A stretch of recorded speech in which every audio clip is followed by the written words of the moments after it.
Terence Crawford continues to go after Tank over the controversy that unfolded in Brooklyn. The boxing world was left in shock as Davis faced his former amateur rival, Lamont Roach, in a lightweight world title clash. While Davis was the overwhelming favorite, the fight did not go as planned, leaving fans and fighters questioning the final result. However, Roach has now revealed that during their verbal exchanges in the ring, Tank made a prediction that carried much more meaning than just words. Let's take a closer look at the emerging details. It's that fight, but I believe we won that fight. Clearly, we should be two-time world champion right now. Davis found himself in serious trouble in the 9th round when he shockingly dropped to a knee, a clear moment that should have been ruled a knockdown. However, the referee incredibly failed to score it as one.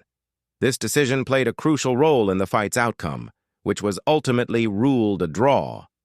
Had the knockdown been correctly counted, Roach would have received a 10-8 round, potentially, securing a stunning victory. The aftermath was chaotic, as boxing fans and fighters erupted in outrage. Leading the charge was none other than Terence Crawford, the pound-for-pound king who wasted no time calling out the situation.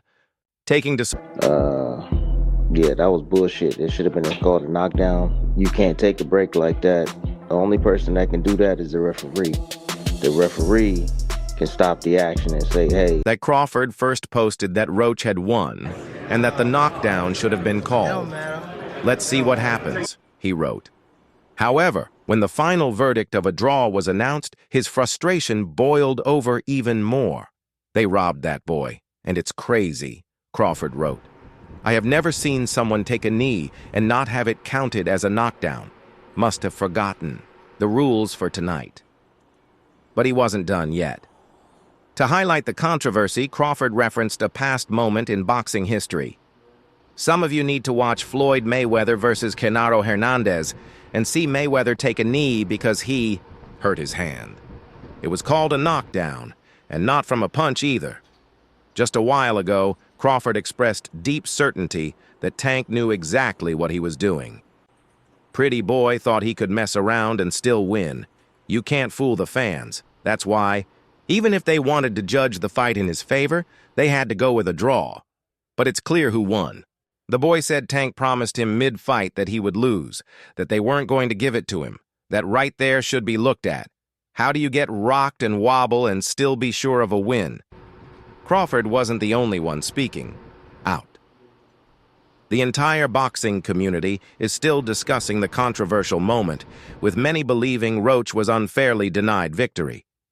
Despite the fortunate outcome for Davis, he retained his undefeated record and still holds the WBA lightweight world title. However, the controversy has cast a shadow over the result.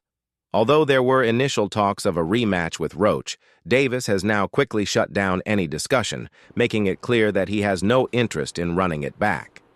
It was a tough night for him, and while he escaped with his record intact, the criticism from fans and fellow fighters has been relentless.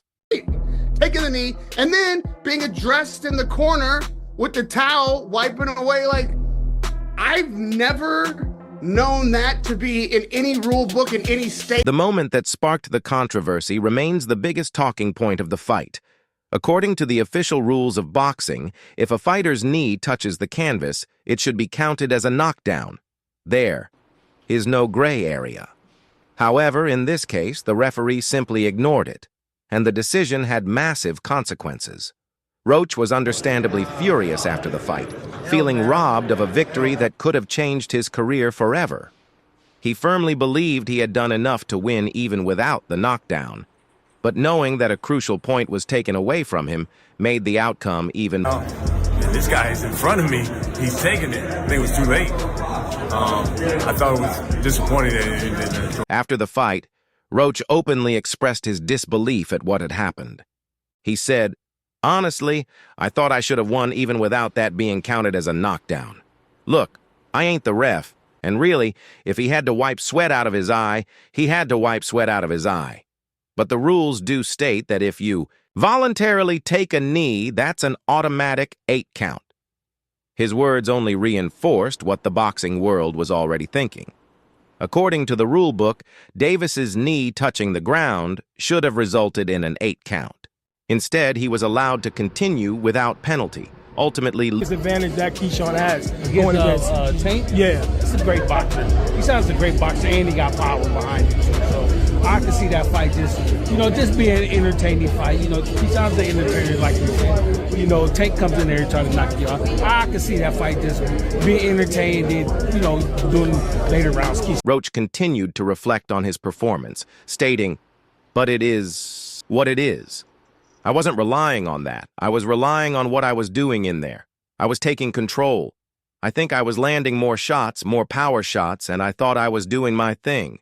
So I'm not really that frustrated, but if that had been counted as a knockdown, I'd have won a majority decision."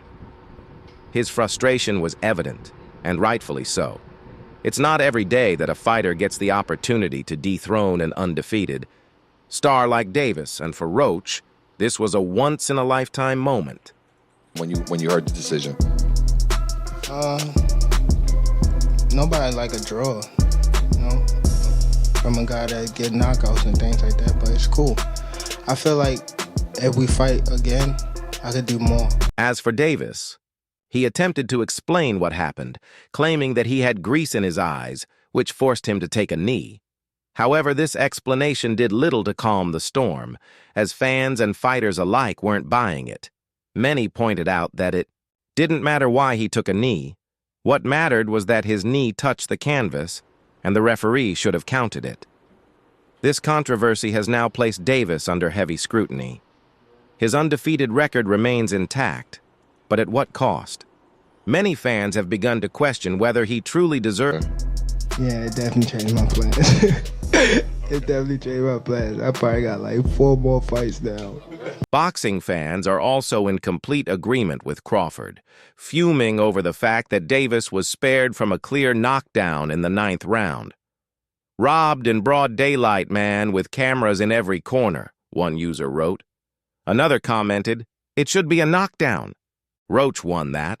A third added, "Damn, all the sports getting rigged, SMH." Even a Davis supporter admitted, "Yeah, I'm a huge Tank fan, but I can't defend this. I've never seen something like this before. Wild." Another fan concluded, "Such a shame. They robbed an underdog." One even asked, "Is taking a knee allowed now?" While another simply put, "Rigged." According to DAZN and boxing reporter Chris Mannix, Davis could have even been disqualified for taking a timeout to get his face wiped by his corner.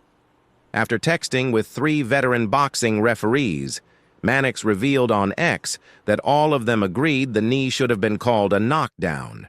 One even noted that Tank could have been disqualified for receiving assistance from his corner during the fight. Davis later attempted to clarify his actions following the draw, the first blemish on his 31-fight record. He explained that he simply wanted to wipe his face due to a burning sensation caused by a hair product running into his eyes. "I didn't want to get caught while my eyes were burning," Davis stressed. "And you can't get knocked out like that, so I'd rather take a knee. But I didn't really know that you could get disqualified for all that. When the ref started counting, I'm like, what the hell?"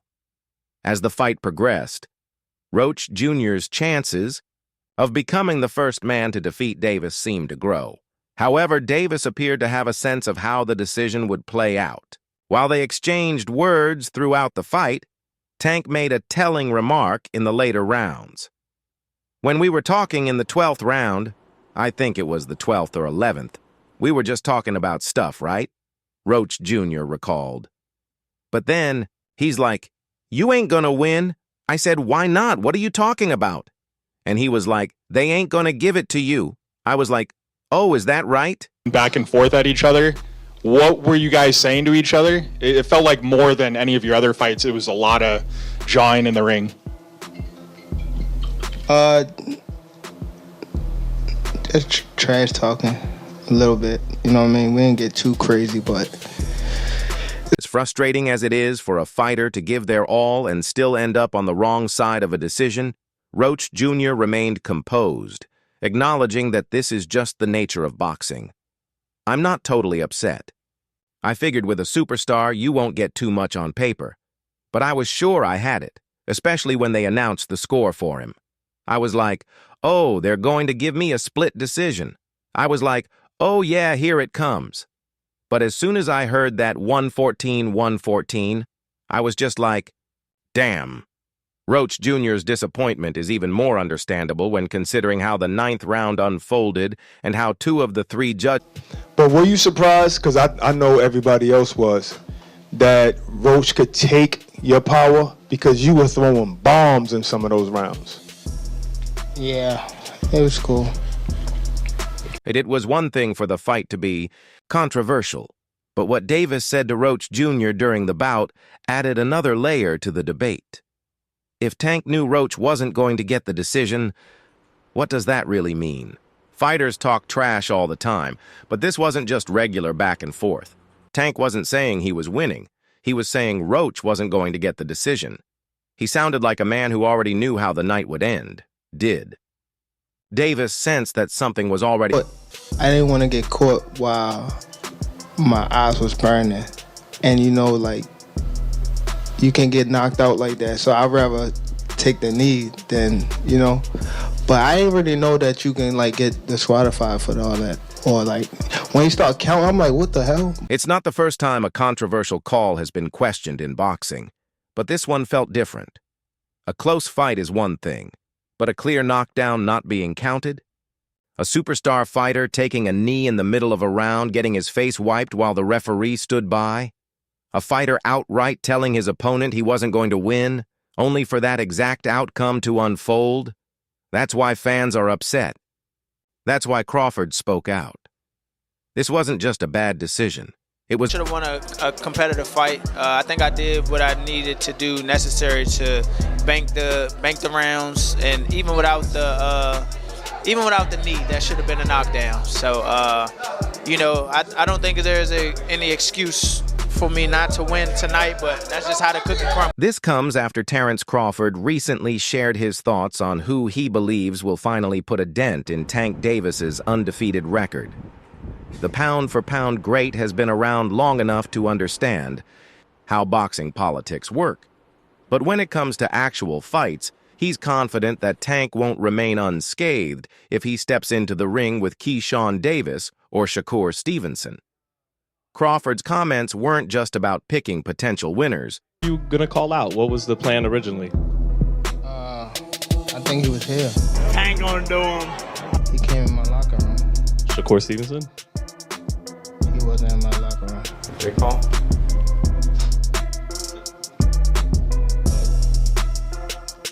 Next question.